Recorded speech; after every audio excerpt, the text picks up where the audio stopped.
आपके पास जो डेट इतना प्रेसिंग है कि अगर मान लीजिए मेरा नाम नहीं है और मैं अक्टूबर में मैं चैलेंज करता हूं और लाखों की संख्या में लोग चैलेंज कर रहे हैं, नवंबर में चुनाव, क्या ग्रीवांस रिड्रेसल मैकेनिज्म है? सुनने के ही दो शब्द हैं, एक हियरिंग होती है, एक लिसनिंग होती है। हम अपनी संस्थानों से उम्मीद करते हैं कि they would listen to us, they would not simply hear us out. आप ऐसे दस्तावेज मांगोगे जिससे कि बाधा उत्पन्न हो, तो फिर शंका इस बात की होती है कि आपका उद्देश्य दाखिल करना नहीं, बेदखल करना है। कई डीएम को इंस्ट्रक्शन है और डीएम बीएलओ को इंस्ट्रक्शन दे रहे हैं कि है तो डेट 25 तक, लेकिन मुझे 8 दिन के अंदर भर के दो। आरएसएस और बीजेपी के लोगों को लगाया गया है इस काम में। अगर उनके चयन की प्रक्रिया पब्लिक डोमेन में नहीं है तो क्यों ना शक होगा कि ये इंक्लाइंड एफिलिएटेड लोग हैं। किसी तरह की चर्निंग पैदा हो रही है एनडीए में, या क्या इस मुद्दे पर कोई इंडिया ब्लॉक में नया एक बन सकता है, कुछ और लोग आ सकते हैं, टूट सकते हैं, जुड़ सकते हैं? मोदी जी का एक इकोसिस्टम है, मोदी जी के इकोसिस्टम में असहमति की गुंजाइश नहीं होती है। आते हैं सपोज इस पूरे महागठबंधन का हिस्सा बनते हैं जो बिहार का है, वो वैसे ही, तो किस तरह का खतरा या संकट किसी के लिए हो सकता है? नहीं, वैसे साहब ये चुनाव बहुत महत्वपूर्ण है, महज बिहार का नहीं है। कई सारी चीजें बदलेंगी, तो कई दफा एक सैद्धांतिक नैतिक समर्थन बिना चुनाव में सहभागिता के भी हो सकता है। जंगल राज और हिंसा और ये सारी चीजें बिहार की राजनीति में अनायास जुड़ जाती हैं, और इस समय तो उस पर बात करने का मौका भी है, क्योंकि हाल ही में एक भारतीय जनता पार्टी के नेता की हत्या हो गई पटना में। अब जब ये कहते हैं जंगल राज, गोपाल खेमका के परिवार के पास जाके जंगल राज बोलिएगा। मैं कह रहा हूं आज मुजफ्फरपुर की उस बचिया के साथ जो हुआ, उसके परिवार को जाके बताओ कि 20 बरस पहले भी एक हत्या हुई थी, 20 बरस पहले भी उस जिले में एक बलात्कार हुआ था। जब नीतीश जी ने कहा कि हमारी पार्टी को तोड़ने की कोशिश हो रही है बीजेपी द्वारा, तो जब तेजस्वी जी के पास आए तो तेजस्वी जी की 2 ही शर्त थी। इस बार बिहार में महज एक सरकार नहीं बदलेगी, सरोकार बदलेगा। बिहार को सरकार बदलने की जरूरत नहीं है, सरोकार बदलने की जरूरत है, और वो मुझे उम्मीद है आप देखेंगे। तो लोकसभा में कहां से चूक हो गई अगर इतना बढ़िया होता? नमस्कार, एलएल इंटरव्यूज में आप सबका बहुत बहुत स्वागत है। आज एक बहुत महत्वपूर्ण फैसला आया है सुप्रीम कोर्ट से, हालांकि अभी उस पर अंतिम निर्णय आना बाकी है, और कुछ डायरेक्शंस जरूर उसमें सुप्रीम कोर्ट ने दिए हैं। वो डायरेक्शन ये है कि इस पूरी प्रक्रिया में कुछ डॉक्यूमेंट्स ऐसे थे जिनको बाहर रखा गया था। सुप्रीम कोर्ट ने चुनाव आयोग को एक सलाह दी है कि वो इन डॉक्यूमेंट्स को भी कंसीडर करे वैलिड डॉक्यूमेंट के तौर पर। इसमें आधार कार्ड है सबसे महत्वपूर्ण, एपिक नंबर है यानी कि वोटर आई कार्ड, और तीसरा इसमें राशन कार्ड है। इन 3 चीज़ों को अपने पुराने फैसले में चुनाव आयोग ने बाहर रखा था। तो सुप्रीम कोर्ट ने एक तो ये कहा कि इसको भी आप उसमें शामिल करने की कोशिश करें, और अगर आप इसको बाहर रखते हैं तो आपको लिखित में बताना पड़ेगा कि आप इसको बाहर क्यों कर रहे हैं। तो ये एक बहुत महत्वपूर्ण चीज़ है। और साथ में सुप्रीम कोर्ट ने एक और बहुत बारीक सा एक अच्छा सा ऑब्जर्वेशन दिया है कि ये जो मसला है ये इस देश के लोकतंत्र से जुड़ा मसला है, क्योंकि ये बहुत फंडामेंटल कोर चीज़ से जुड़ा है, और वो है इस देश के आम आदमी को मिले वोट के अधिकार का। इसलिए इसे छोटा मोटा या हल्का फैसला नहीं माना जा सकता। ये मामला जब से सामने आया था, चुनाव आयोग ने जब ये निर्णय किया था कि बिहार में वो बहुत स्पेशल एक इंटेंसिव रिवीजन की प्रक्रिया चलाएगा और पूरे मतदाता पत्रों को का रिवीजन करेगा, उसके बाद से ही एक बहुत बड़ा विवाद पैदा हुआ था, एक बड़ा फांक पैदा हुई थी विपक्ष और सत्ता पक्ष के बीच में। सत्ता पक्ष ने हालांकि इस पे बहुत ज़्यादा बयान नहीं दिया, लेकिन विपक्ष ने इसको बहुत तरीकों से इसका विरोध किया, और इसको लेकर वो सुप्रीम कोर्ट में भी गए। और इस सुप्रीम कोर्ट में जो लोग गए थे उनमें राष्ट्रीय जनता दल एक प्रमुख पार्टी थी, और उसके सांसद, राज्यसभा के सांसद मनोज कुमार झा हमारे साथ हैं, और उन्होंने इस पर लगातार अपनी राय रखी है। बहुत सारे इसके जो गड़बड़ियों की तरफ हमारा ध्यान खींचा है। आज जब सुप्रीम कोर्ट का ये फैसला आया है, तब हम चाहेंगे कि आज इससे जुड़े जो तमाम उनकी चिंताएं हैं, उनकी पार्टी की चिंताएं हैं, जो बिहार के विधानसभा चुनाव से जुड़ी उनके नतीजों पर ये फैसला किस तरह से असर डाल सकता है, उसके बारे में बात करेंगे। बहुत बहुत स्वागत सर आपका। शुक्रिया। तो सुप्रीम कोर्ट का आज जो ये आया एक ऑब्जर्वेशन है अभी, और 28 तारीख तक 28 जुलाई को अगली सुनवाई इस मामले में होनी है, ये अब तक का अपडेट है। सर, आप सुप्रीम कोर्ट के इस फैसले को कैसे देखते हैं? ये अपने लिए, अपने जो आपकी याचिका थी उसके लिए झटका देखते हैं, या एक अच्छा प्रक्रिया है और ये इसमें आपको बहुत मदद मिली है आपके याचिका को, और आप एक पॉजिटिव नजरिए से इसको देख रहे हैं? किसी भी मसले पे जब हम माननीय सर्वोच्च न्यायालय का रुख करते हैं तो वो समझ लीजिए एक नागरिक के तौर पे, एक दल के रूप में, एक नागरिक समूह के रूप में हम तभी करते हैं जब हमें लगता है कि एक डार्क टनल में रोशनी नहीं दिख रही है। तो रोशनी के लिए कहाँ जाएं? शिकायत अगर आपत्ति होती है एग्जीक्यूटिव से तो जाएगा कहाँ आदमी? वो जाएंगे सुप्रीम कोर्ट में। उसी से हम गए थे। जब ये प्रक्रिया शुरू हुई हमारी बहुत सारी आपत्तियां थी, आज भी हैं। सुप्रीम कोर्ट के फैसले को आप दो हिस्सों में देख सकते हैं। एक जिसको हम निष्कर्ष मानते हैं, जिस पर मैं बाद में आऊंगा, और एक होती है कि पूरी प्रक्रिया, बातचीत, संवाद, विमर्श किस प्रकार हुआ। तो जितनी चिंताएं बिहार के आम नागरिक, महागठबंधन दल, खुद हमारे नेता प्रतिपक्ष तेजस्वी जी, चाहे सीईओ बिहार की बात हो या सीईसी दिल्ली में हो, या प्रेस के माध्यम से, आप साथियों के माध्यम से अलग अलग जिलों से जो लोगों की परेशानियों की तस्वीरें आ रही थी, कन्फ्यूजन की स्थिति थी, कई जगह पर अराजकता की थी, उन सबको उन्होंने एक, मैं समझता हूं कि लगातार उसके बारे में बात की। हम शुरुआत से कह रहे थे, हमने माननीय चुनाव आयोग से भी कहा कि 11 दस्तावेज क्यों। नेता प्रतिपक्ष इस बात के लिए शुरू से थे। आधार का पेनिट्रेशन सबसे ज्यादा है, और कमाल है एक देश में जिसमें सारी व्यवस्थाएं आप आधार से जोड़ रहे हैं जी। उसको इस संदर्भ में बताया जा रहा था कि ये गैर प्रासंगिक है। तो हमारी अपनी प्राथमिकताओं पर भी ये सवाल उठता है कि क्या क्षणे क्षणे ये बदलता रहता है, या राशन कार्ड को लेकर के जिसके आधार पर एक बड़ी आबादी को आप कई तरह का कई तरह की सुविधाएं दे रहे हैं। तो माननीय चुनाव आयोग ने टाइमलाइन पर भी सवाल किया, अभी क्यों? हाँ। एक चीज जो हम बार बार कहते थे कि हर संस्था का एक डोमेन होता है, कोई मतदाता छूटे ना, ये प्राथमिकता चुनाव आयोग की होनी चाहिए। और मैं एक और भी आपको चीज कहूं कि इस पद पर जितने इससे भूतपूर्व मुख्य चुनाव आयुक्त, मुझे बेहद खुशी है, सबने बीते दिनों में इस पर लिखा है अलग अलग अखबारों में, और चिंता जाहिर की कि इंक्लूजन का एक मैकेनिज्म एक्सक्लूजन के उपकरण के रूप में तब्दील ना हो जाए। अब मैं आता हूं कि इन चीजों पर तस्दीक करते हुए, बात करते हुए, कई बहुत गंभीर सवाल पूछे गए इलेक्शन कमीशन के वकील से, और अंत में माननीय चुनाव आयोग ने कहा कि हम इस प्रक्रिया को भी नहीं रोक रहे हैं, लेकिन हम 28 तारीख को फिर मिलेंगे ड्राफ्ट रोल के पहले, और 21 तक आप काउंटर एफिडेविट जमा करिए। और चुनाव आयोग को कहा, अगर मैं माननीय सर्वोच्च न्यायालय के शब्दों में कहूं तो prima facie we believe that the election commission must include documents like Aadhaar, ration card and EPIC number, the voter ID card. और मुझे उम्मीद है कि माननीय चुनाव आयोग भले इस प्रक्रिया में शुरू से पारदर्शी और लोकतांत्रिक ना रहा हो, क्योंकि कंसल्टेशन किसी की नहीं थी, लेकिन अब मुझे उम्मीद है कि माननीय सर्वोच्च न्यायालय कि इस दिशा निर्देश के बाद चीजें बेहतर होंगी। इसी संदर्भ में ऐसे ही मैं देखता हूँ। ये बड़ी दिलचस्प चीज़ है कि इलेक्शन कमीशन ने जिन 11 डॉक्यूमेंट्स को इसमें मैंडेटरी किया, उसमें खुद उसने अपने द्वारा बनाए जाने वाले डॉक्यूमेंट को भी बाहर कर दिया, एपिक नंबर, वोटर कार्ड। तो ये एक किस्म की विडंबना जैसी स्थिति है कि इस देश में। और दूसरा, आपके जवाब में 3-4 बड़ी मुख्तलिफ सी चीज़ें सामने आई हैं जिस पर थोड़ा हमें खुलकर बात करने की जरूरत है। एक तो समय वाली बात है, दूसरा आधार कार्ड की उपयोगिता की बात है, और तीसरा एक समझ में आया हमारे, वो समय समय पर जो अलग अलग चुनाव आयुक्त रहे उन्होंने इस पर एक चिंता जताई है।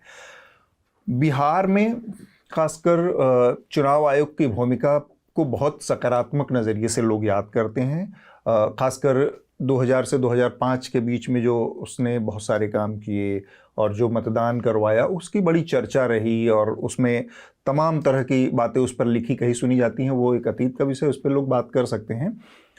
तो एक ये चीज़ है चुनाव आयोग को याद करने का, और एक आज का चुनाव आयोग है जिसमें उसके ऊपर खुद सवाल उठ रहे हैं कि उसने जो बिहार का चुनाव हिंसा, बूथ कैप्चरिंग और तमाम चीज़ों के लिए बदनाम था, उससे बाहर निकालने के लिए जिस चुनाव आयोग को जाना जाता था, अब उसके ऊपर एक नकारात्मक छवि उसकी बन रही है कि वो बहुत सारे लोगों को इससे बाहर करने की एक अभियान लेकर आया है सामने। ये सब तो ये जो वर्तमान चुनाव आयुक्त हैं, इनकी निष्पक्षता, इनकी तटस्थता, इसको लेकर क्या, और एज एन इंस्टीट्यूशन चुनाव आयोग, जहां हमारे सामने महाराष्ट्र का भी है और नेता प्रतिपक्ष लोकसभा, उन्होंने एक पूरा लेख लिखकर इस पर बहुत सारे सवाल खड़ा किए हैं।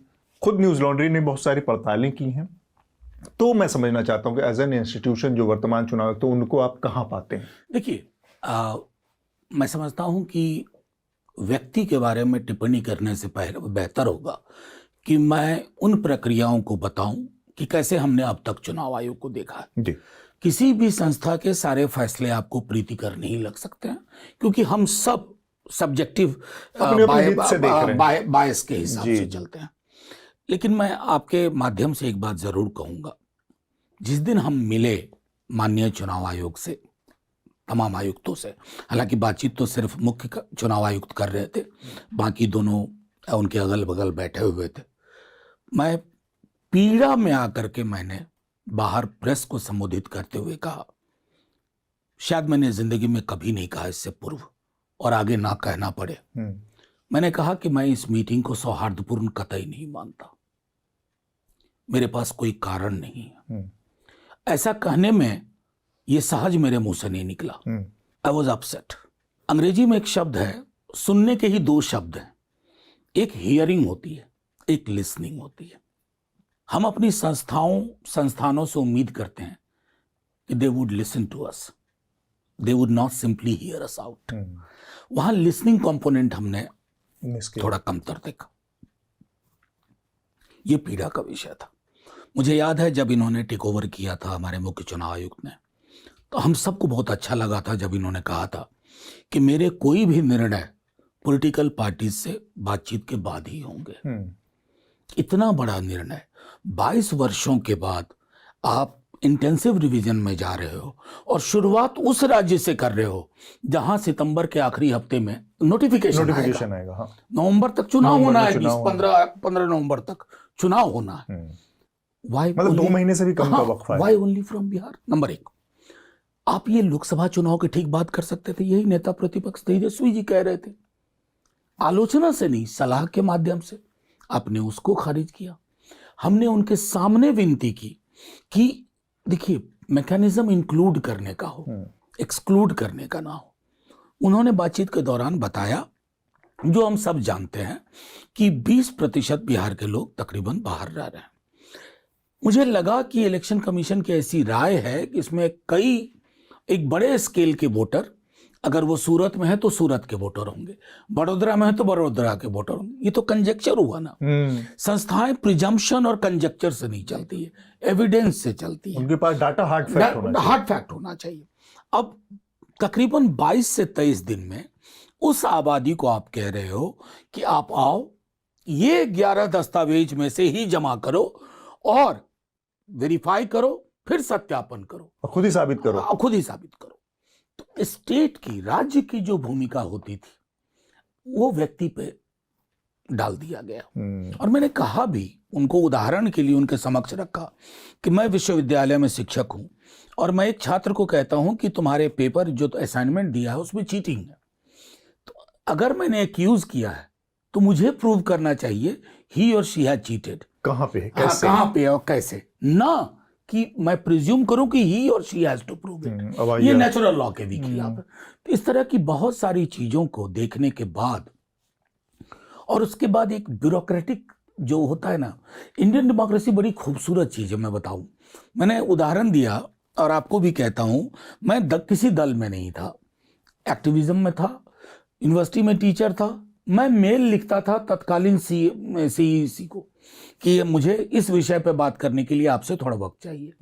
तो विद इन 24 आवर्स मुझे वक्त मिल जाएगा, मैं जाता था। तो ये जो प्रोटोकॉल की दीवारें खड़ी हो जाती हैं कि अधिकृत व्यक्ति ही आए, अधिकृत होने के लिए भी ये अहर्ताएं जरूरी हैं, जिसको हमने ठीक पिछली मीटिंग से पहले भी भुगता। और अभी आज जब हम बात कर रहे हैं तो तकरीबन 3:15 बजे का हमारा एक वक्त था, जिसके लिए खैर काफी कुछ हो चुका है। उन्होंने कहा कि अधिकृत रूप से नहीं आया। तो इलेक्शन कमीशन एक सुलभ संस्था होनी चाहिए, सहज संस्था होनी चाहिए, प्रो पीपल होनी चाहिए, अप्रोचेबल होनी चाहिए। ठीक है। इलेक्शन कमीशन कभी परसेप्शन में भी ये ना दिखे कि इलेक्शन कमीशन का जो फ्री एंड फेयर इलेक्शन का मैंडेट है वो उससे दूर जाता दिख रहा है। अगर ये परसेप्शन में भी होता है तो ये इलेक्शन कमीशन की जिम्मेवारी है कि कुछ ऐसे निर्णयों से इस बात को गलत साबित करे ताकि लोगों को लगे कि नहीं, हमारा परसेप्शन इल फाउंडेड था। वो आपके प्रश्न के जवाब में मैंने आपको अब तक क्या एक उदाहरण दिया। मेरा अगला सवाल इस पर होगा जो आपने उस बात में कही कि आधार को लेकर हमें लंबे समय में ये चीज़ स्थापित हुई, अरबों रुपए का एक प्रोजेक्ट शुरू किया गया और हमें फिर बताया गया कि ये कमोबेश जो भारत के नागरिक हैं उनकी तमाम तरह की समस्याओं का बहुत रामबाण टाइप इलाज है। एक कार्ड से ही अब बहुत सारी चीज़ों को हटा दिया जाएगा, बहुत सारी चीज़ें रिमूव हो जाएंगी और अब हम उस तरफ बढ़ रहे हैं कि जहां पर आपको 10 तरह के कार्ड रखने की ज़रूरत नहीं है। तो एक तो उस पूरे विचार को इलेक्शन कमीशन के इस फैसले में ने बहुत बुरी तरह से चोट पहुंचाई है कि उसने कह दिया कि वो आधार कार्ड को ही सबसे संदिग्ध डॉक्यूमेंट मान रहा है इस फैसले में, जो कि वो इंटेंसिव रिवीजन करने जा रहा है। उसमें उसने कहा कि वो आधार को मान्यता ही नहीं देता है। ये एक किस्म से हम अगर देखें तो एक इंस्टीट्यूशन का दूसरे इंस्टीट्यूशन के ऊपर भी एक सवालिया निशान है, क्योंकि आप देखें कि आप इनकम टैक्स जैसी चीज़ों को आधार के जरिए जोड़कर वो कर रहे हैं, तमाम तरह की हर तरह की सब्सिडी, मतलब आपने पूरे देश के मिडिल क्लास को आधार पे आधारित कर दिया है, निर्भर कर दिया है। आपने इस देश के तमाम उन हाशिए के लोगों को आधार पर आश्रित कर दिया है जो कि किसी भी तरह की सब्सिडी के पात्र हैं, और इसके अलावा और तमाम चीज़ें। इसके बावजूद ये कहना कि आधार अब मान्य नहीं होगा, तो एक तो चुनाव आयोग की इस फैसले को लेकर आप लोगों के अंदर कोई बहुत एक बातचीत हुई कि आखिर चुनाव आयोग अगर इस पर कह रहा है तो इसको हम अलग से कैसे वो करेंगे और कैसे इससे निपटेंगे?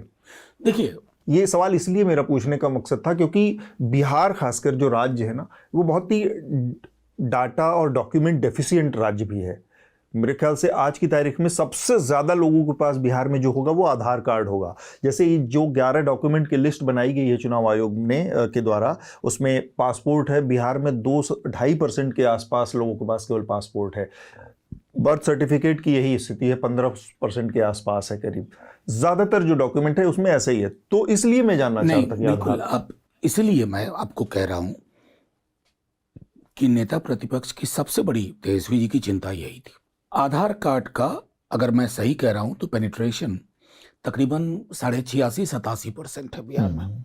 यानी ये एक डॉक्यूमेंट है। आपने सही कहा, पासपोर्ट की वही स्थिति है, कास्ट सर्टिफिकेट की भी वही स्थिति है, और जैसे मैट्रिकुलेशन सर्टिफिकेट उसमें भी वही स्थिति है। और एक बात है कि Bihar most document deficient state है हिंदुस्तान का जी। और इसमें जोड़ लीजिए जो तकरीबन 20% बिहार के बाहर लोग रह रहे हैं। जाहिर है कि वो भी अगर सूरत भी जा रहे हैं, रहने वाले सहरसा के हैं जी, तो आधार कार्ड है उनके पास, लेकिन बाकी कुछ नहीं है। तो ऐसे में किसी भी संस्था का उद्देश्य होना चाहिए था फैसिलिटेट करना जी, ना कि रोड ब्लॉक उत्पन्न करना। आप ऐसे दस्तावेज मांगोगे जिससे कि बाधा उत्पन्न हो, तो फिर शंका इस बात की होती है कि आपका उद्देश्य दाखिल करना नहीं है, बेदखल करना है। और इसको मैंने एक आर्टिकल में भी लिखा कि एक लेवल पे जिसको बाबा साहब अम्बेडकर ने रोका, नेहरू जी ने रोका, यूनिवर्सल एडल्ट फ्रेंचाइज इस देश को दुनिया के तमाम देशों के मुकाबले सबसे पहले लागू हुआ और सहजता से लागू हुआ। महिलाओं के लिए, अनपढ़ अशिक्षित लोगों के लिए। और कई बार मैं लोगों की प्रतिक्रियाएं भी सुनता हूं, पढ़ाई लिखाई ये सब को लेकर के। आज मुझे एहसास होता है कि ये एक प्रकार के इस तरह के मैकेनिज्म को अगर हम अनचेक्ड जाने दें तो ये एक इलीट कू है अगेंस्ट सबाल्टर्न्स। और ये लोकतंत्र के स्वास्थ्य के लिए उचित नहीं है कि इतने बड़ी आबादी अगर बेदखल हो जाती है, चुनाव के नतीजे किसी के भी किसी के पक्ष में जाए, लेकिन कमजोर तो लोकतंत्र होगा, उसकी नींव कमजोर होगी। और डिपेंडिंग ऑफ डेमोक्रेसी की जो पूरी प्रक्रिया है आप उसको हॉल्ट करते हैं। यही सवाल लेके चुनाव आयोग भी गए, सर्वोच्च न्यायालय गए, और सर्वोच्च न्यायालय ने जब आधार को लेकर के ये किया, ये तब होता है ना कि कई संस्थाएं अगर पूर्वाग्रह से पहले मान लें कि मुझे डाउटफुल आइडेंटिफाई करना है, तो डाउटफुल प्रूव करने के लिए आप कितना कुछ कर सकते हो वो आपका उद्देश्य हो जाता है, ना कि जो पुरानी टैगलाइन थी, कोई भी मतदाता बचने ना पाए। तो फर्क आ जाता है। और ये फर्क मैं उम्मीद करता हूं कि आज के माननीय सर्वोच्च न्यायालय के इंटरवेंशन के बाद, पहलकदमी के बाद, माननीय चुनाव आयोग भी समझेगा कि वो किस चीज के कस्टोडियन है। क्योंकि कई सर्वोच्च न्यायालय में भी निष्कर्ष वाले में नहीं, उससे पूर्व बातचीत में ये स्पष्ट हुआ, जो हम लोग भी कह रहे हैं, हर संस्था का एक डोमेन होता है। जो आपके डोमेन में नहीं है आप वहां क्यों घुस रहे हैं। और मैं समझता हूं आज के बाद शायद उन चीजों पे विराम लग जाए। मुझे लग रहा है कि वो जो कोर मुद्दे को रेखांकित किया अपनी बातचीत में सुप्रीम कोर्ट ने, वो बहुत महत्वपूर्ण था कि भाई ये बहुत फंडामेंटल मुद्दा है, देश के लोकतंत्र से जुड़ा मुद्दा है। वो एक लाइन है बहुत क्लियर जो कहती है कि आप इस पे मतलब अनचेक्ड तो नहीं जा सकता ये इस तरह का फैसला। बस एक और सवाल है मेरा इससे जुड़ा, 2003 का जो रिवीजन था और इस रिवीजन में किस तरह का अंतर है? अगर मतलब एक तो हमने समझ लिया कि ये डॉक्यूमेंट है, एक्सक्लूजन है, लेकिन 2003 के रिवीजन से, क्योंकि वो एक हमारे पास बेंचमार्क है। 2003 के रिवीजन उस समय तो मैं समझता हूँ आप भी कॉन्शियस होंगे, मैं तो दिल्ली विश्वविद्यालय में नौकरी करता था, मैंने शिकायत एक भी नहीं सुनी थी, कहीं से भी नहीं। बीजेपी सत्ता में, हर तरफ तारीफ हो रही थी। हाँ, मैं कह रहा हूँ बीजेपी सत्ता में थी। 2003 में अटल जी प्रधानमंत्री थे, और मैं समझता हूं कि वो जो बिहार में जिन्होंने किया था उनका भी एक स्टेटमेंट अभी मैंने देखा। अच्छा, संभवतः माधवन, उन्होंने कहा कि हमने सेल्फ डिक्लेरेशन को माना। तो कम से कम प्रिजम्पशन ये नहीं था, जहां कंजेक्चर और प्रिजम्पशन ही आप इस बिला पे शुरू करते हो कि मुझको अपने ही नागरिकों में घुसपैठिया साबित कर देना। क्या पॉलिटिक्स हो रही है आज? बांग्ला बोलना और मुसलमान होना, बांग्ला बोलना ही डाउटफुल है। और अब बांग्ला बोलने वाला अगर चिन्हित हो जाए कि इसका नाम मुसलमानों जैसा है, तब तो आप बिना सेकंड के आप उसको बांग्लादेशी बता देते हो। आप भूल जाते हो कि आपके अपने बंगाल में कितनी बड़ी आबादी मुसलमानों की है जो उर्दू नहीं बोलती है, वो बांग्ला बार बार सामने आ रहा है। ये जो हमने नफरत के वस्तुओं की नुमाइश हर गली मोहल्ले में की है ना, वो हमारी संस्थाओं में भी वो सोच कहीं ना कहीं घुस रही है, जिस पे विराम लगना चाहिए, ये मेरा मानना। इसलिए आप देखेंगे 2003 का कैसे हुआ, क्या हुआ। हालांकि चुनाव आयोग कह रहा है कि डिजिटाइजेशन नहीं था, हमारे पास उस वक्त का कोई वैलिड रिकॉर्ड नहीं है, लेकिन मैं चाहूंगा कि लोग देखें कि कैसे एक इतने बड़े स्केल पर रिवीजन हो गया और कहीं कोई विरोध नहीं हुआ। और ये क्या हुआ कि आपने 24 तारीख को एक फैसला लिया और 25 से शुरू कर दिया बिना किसी से बातचीत की। अगर किसी एक पॉलिटिकल पार्टी से बात करके आपने अपने कर्तव्य की तीसरी मान ली तो मैं क्या ही कहूँ। तो ये इसी पर मैं आने वाला था कि एक तो इस बार के फैसले में कंसल्टेशन का पूरी तरह से अभाव दिखता है, जैसा कि आप लोगों की बात में निकल कर आ रहा है, विपक्षी पार्टियों की। दूसरा जो इसमें मुझे एक चीज़ दिख रही है कि बहुत कम समय है, जैसे 24 जून को उन्होंने ये घोषणा की है और 25 से ये प्रक्रिया लागू हो गई। तो इतने व्यापक पैमाने पर इस मतलब आप बिहार की आबादी कुल कितनी होगी, 12-13 करोड़? हाँ मतलब अब 12-13 करोड़ में आप तकरीबन 9 करोड़ के आसपास आप मान लीजिए वोटर होंगे, वोटर हैं, मतदाता हैं। 8.89 के जी, आसपास। 8-9 करोड़ मतदाताओं की इतनी बड़ी एक्सरसाइज को आपने 1 महीने में कंप्लीट करना है और उसके बाद नया मतदाता पत्र तैयार कर देना है। तो इसको करने का फैसला चुनाव आयोग ने किया। क्या चुनाव आयोग में इतने अक्षम लोग या इतने कि ये इतना बेसिक कैलकुलेशन नहीं कर सकते कि इतना बड़े बड़े पैमाने की जो प्रक्रिया, इसके लिए कम से कम 6 महीने पहले ये शुरू हो जाता? देखिए, मैं अगर पूर्व चुनाव आयुक्तों को ये देखूं, उनके लेखनी को, तो वहां ये चिंता दिखती है।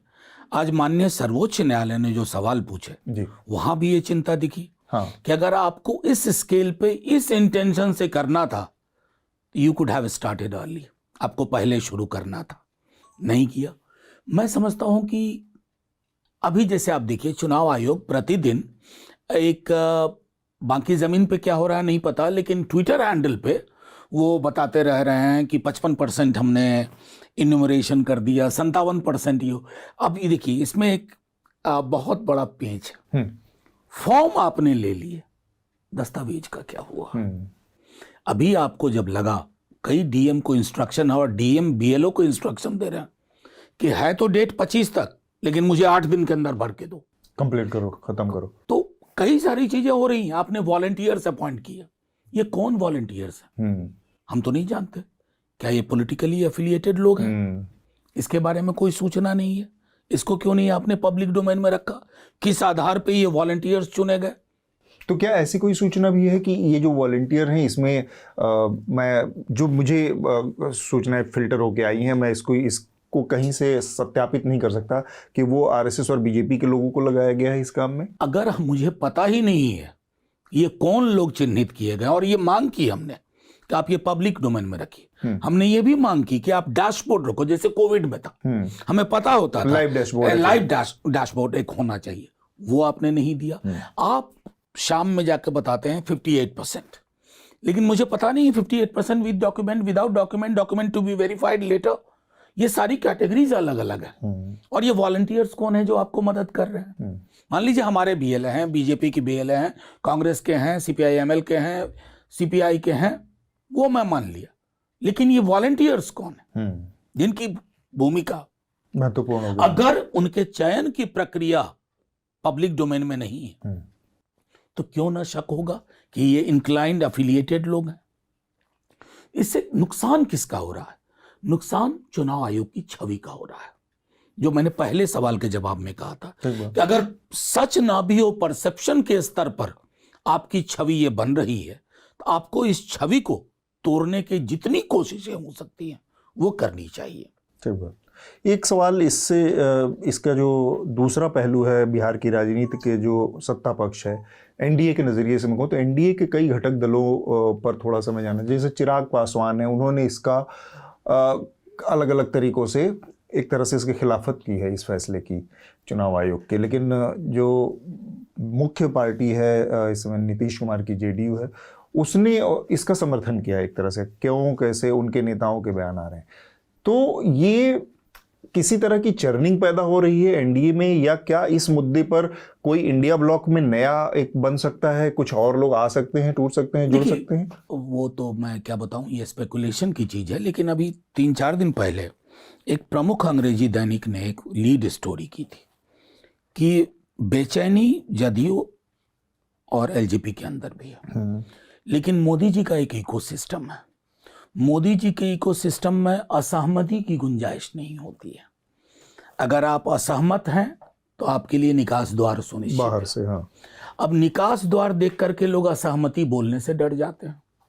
रही बात हमारे मुख्यमंत्री नीतीश कुमार जी की, कभी कभी तो लगता है कि उन्हें पता भी चल रहा है या नहीं। अगर उन्हें पता चल रहा है और फिर भी उनकी जुबान नहीं खुली कि उनके नागरिकों के साथ किस प्रकार का, मैं दुर्व्यवहार कहूंगा, क्योंकि बिहार को ही आप शक के नजरिए से देख रहे हैं, एक औसत बिहारी को, कि ये सूरत में है, ये सूरत का वोटर होगा, बिहार का नहीं हो सकता, ये सूरत का ही वोटर बना रहे, बिहार जाए ही नहीं। बिहार जाए ही नहीं।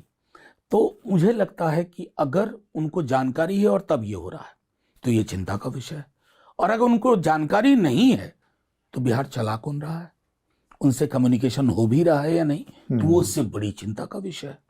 लेकिन मुझे पता है कि जो कोर वोटर्स हैं इन पार्टियों के, उनके अंदर बेचैनी है। अच्छा। क्योंकि देखिए, अगर आप देखेंगे कि ये पलायन करने वाले लोग कौन है, दलित, गरीब, जिसमें सभी जातियों के हैं, पिछड़े, अत्यंत पिछड़े, मुसलमान।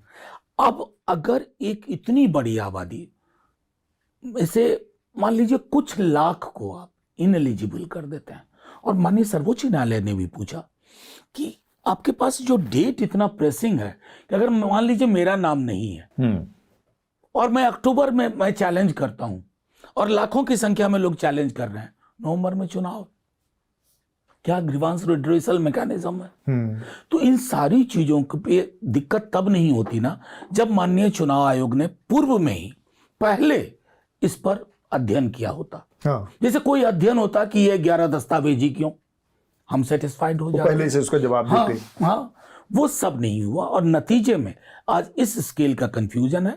होपफुली अब ऑनरेबल सुप्रीम कोर्ट के बाद चीजें साफ होंगी आज शाम तक। अब थोड़ा समय बिहार की राजनीति पर, मुझे लगता है कि इस पर काफ़ी हमने बातचीत की और ये बहुत महत्वपूर्ण चीज़ें इसमें सामने आई हैं, और 28 तारीख तक का हम इंतज़ार करेंगे, तब देखेंगे कि अंतिम फैसला क्या होता है। लेकिन मेरा जो अगला सवाल है वो बिहार की राजनीति से जुड़ा है।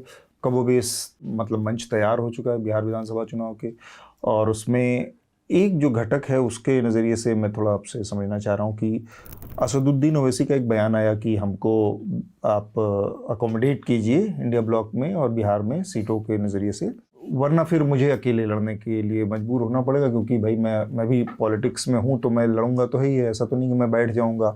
फिर आप मत कहिएगा कि इंडिया जो एंटी बीजेपी वोट बिखर गए या मैं बीजेपी की भी पार्टी हूँ। इस चीज़ का आप लोगों ने पार्टी ने कंसीडर किया, विचार किया, या कुछ बातचीत नहीं हुई क्या? नहीं, देखिए, मैंने इस पर पहले भी अपनी राय दी थी और वो राय बहुत स्पष्ट थी। मुझे लगता है कि फैसला तो अंततः होता है शीर्ष नेतृत्व तमाम चीज़ों पर। ये पत्रों के माध्यम से ये चीज़ें हुआ नहीं करती हैं, क्योंकि कई दफ़ा ख़त का मजमून कुछ और होता है और इरादे कुछ और होते हैं। लेकिन मैंने एक कहा था कि ओवैसी साहब, ये चुनाव बहुत महत्वपूर्ण है, महज बिहार का नहीं है, कई सारी चीज़ें बदलेंगी। तो कई दफ़ा एक सैद्धांतिक नैतिक समर्थन बिना चुनाव में सहभागिता के भी हो सकता है। बहरहाल मैं इस पर अभी विराम दूंगा। दल का नेतृत्व खत को कैसे देखता है और क्या करता है, उस पर निर्णय होगा। अच्छा, अभी मतलब इस बारे में कोई जानकारी नहीं। मैं एक हाइपोथेटिकल सवाल जैसे पूछूं कि अगर आते हैं, सपोज इस पूरे महागठबंधन का हिस्सा बनते हैं जो बिहार का है ओवैसी, तो किस तरह का खतरा या संकट किसी के लिए हो सकता है? नहीं, संकट और खतरे की बात नहीं होती है। क्या होता है ना कि राजनीति को आपको समग्रता में देखना होगा। अतिरेक वाम का हो या दक्षिण का हो, अतिरेक दक्षिण में अ का हो या बी का हो, अतिरेक अतिरेक होता है। हम थोड़ा सा आगे बढ़ते हैं, अगले एक विषय और है ये, और ये मेरी बातचीत का आखिरी विषय है, वो है जंगल राज और हिंसा, और ये सारी चीज़ें बिहार की राजनीति में अनायास जुड़ जाती हैं, और इस समय तो उस पर बात करने का मौका भी है, क्योंकि हाल ही में एक भारतीय जनता पार्टी के नेता की हत्या हो गई पटना में, और इसके अलावा भी लगातार छुटपुट अपराध की घटनाएं सामने आती जा रही हैं। तो ऐसा कुछ नहीं है कि कोई कुछ बदल सा गया है बिहार में। पहले की भी सरकारों के ऊपर इसी तरह के आरोप लगे और पिछले 20 साल से ये हैं, तब भी वो प्रक्रिया जारी है।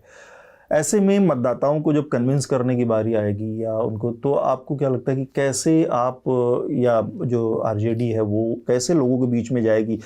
क्या सिर्फ ये कह देने से लोग मान जाएंगे? इससे पहली बार हम नहीं जूझेंगे। 15 में जूझ चुके हैं, 20 में भी जूझ चुके हैं। 20 में तो नीतीश जी भी नहीं थे, लेकिन हमने सिर्फ 7 सीट का फासला छोड़ा था। वो तब जबकि इन्हीं चुनाव आयोग के मातहत कुछ अधिकारियों ने पोस्टल बैलेट में क्या क्या किया था, वो कहानी हर जुबान पे है। बिहार चुनाव आपको देखना होगा कि 20 के चुनाव के बाद बिहार के चुनाव लड़ने के मुद्दे बदले। तेजस्वी जी का जो 20 का कैंपेन था, वो कैंपेन नौकरी, स्वास्थ्य, बेहतर सिंचाई, कार्रवाई, इन चीजों पर था, एकदम पोएटिक सेंस में। और उसके पीछे में एक गोलबंदी हुई। जो पारंपरिक वोटर हैं दलों के, उनके वोटर भी टूट करके एक youth plus voter Tejashwi ji के लिए आया। खैर हम सरकार नहीं बनाए, लेकिन जब नीतीश जी ने कहा कि हमारी पार्टी को तोड़ने की कोशिश हो रही है बीजेपी द्वारा, तो जब तेजस्वी जी के पास आए तो तेजस्वी जी की दो ही शर्त थी। एक कि मुझे नौकरी के मसले पे फ्री हैंड चाहिए, मैं अलग अलग विभागों के नौकरियों को कंपाइल करके टाइम स्पैन में, लिमिटेड टाइम स्पैन में एडवर्टाइज करूंगा, वैकेंसी फिल इन करूंगा। और दूसरा कास्ट सर्वे। और इन दोनों चीज़ों के लिए उनको फ्री हैंड मिला और नतीजे में बिहार के लोगों को नौकरी मिली इस स्केल पर जो 20 बरस में नहीं मिली थी, 15 बरस में नहीं मिली थी।